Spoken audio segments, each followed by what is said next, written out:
Hey guys, let's make stuffed capsicum today. उसके लिए मैंने लिया है यहाँ पे कैप्सिकम और इसका जो स्टेम वाला पार्ट है, टॉप वाला पार्ट, उसको मैं स्कूप करके डिस्कार्ड कर दूँगी। अब मैंने लिया यहाँ पे पैन, इसमें डाला मैंने तेल और इसमें डालूँगी मैं कैप्सिकम और इसे तब तक फ्राई करूँगी जब तक इसका कलर चेंज नहीं हो जाता।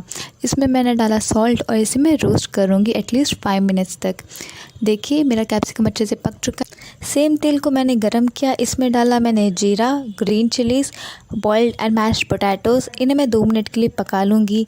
अब मैं डालूँगी मसाला, हल्दी पाउडर, रेड चिली पाउडर, धनिया पाउडर, गरम मसाला, सॉल्ट एज़ पर टेस्ट। इन सारी चीज़ों को मैं मिक्स करूँगी और अच्छे से हमारे आलू को पका लूँगी।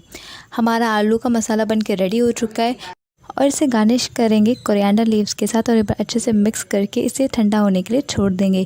एक बार ठंडा हो जाएगा तो ये मसाला को हम हमारा रोस्टेड किया हुआ कैप्सिकम में डालेंगे, ऐसे स्टफ़ करेंगे और सील करके इसे साइड रख लेंगे। ये सेम प्रोसेस हम सारे कैप्सिकम के साथ रिपीट करेंगे। तो चलिए दोस्तों, ये सेम प्रोसेस मैं सारे कैप्सिकम के साथ कर लेती हूँ। अब मैं एक पैन लूँगी, इसे गरम करूँगी, इसमें डालूँगी तेल और हमारा स्टफ्ड कैप्सिकम इस तेल में डाल के इसे मैं लो फ्लेम में पकाऊँगी जब तक कि अच्छे से पक नहीं जाता।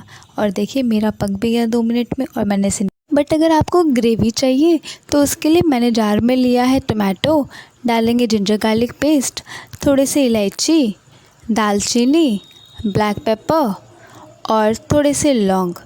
इन सबको मैं डाल के ब्लेंड कर लूँगी फाइन पेस्ट में। अब हमें ग्रेवी बनाना है, उसके लिए मैंने लिया पैन, इसमें डाला तेल, डालेंगे सौंफ और डालेंगे ऑनियंस चॉप्ड। इसे कुक करेंगे, डालेंगे हल्दी और इसे पका लेंगे 5 से 6 मिनट के लिए।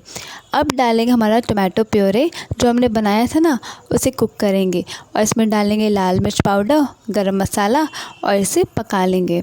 अब डालेंगे इसमें फ्रेश क्रीम और इसे भी अच्छे से मिक्स कर लेंगे। डालें इसमें सॉल्ट एज़ पर टेस्ट और इसे मिक्स करें। ग्रेवी में डालें पानी और एडजस्ट कर ले कंसिस्टेंसी को। डालेंगे इसमें जीरा पाउडर और इसे कुक करेंगे जब तक कि थिक नहीं हो जाता।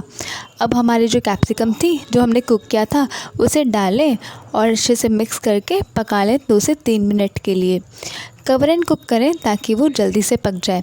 गार्निश करेंगे कोरिएंडर लीव्स के साथ और सर्व करेंगे थोड़ी सी क्रीम के साथ। वीडियो अच्छी लगी तो लाइक से सब्सक्राइब ज़रूर कीजिए।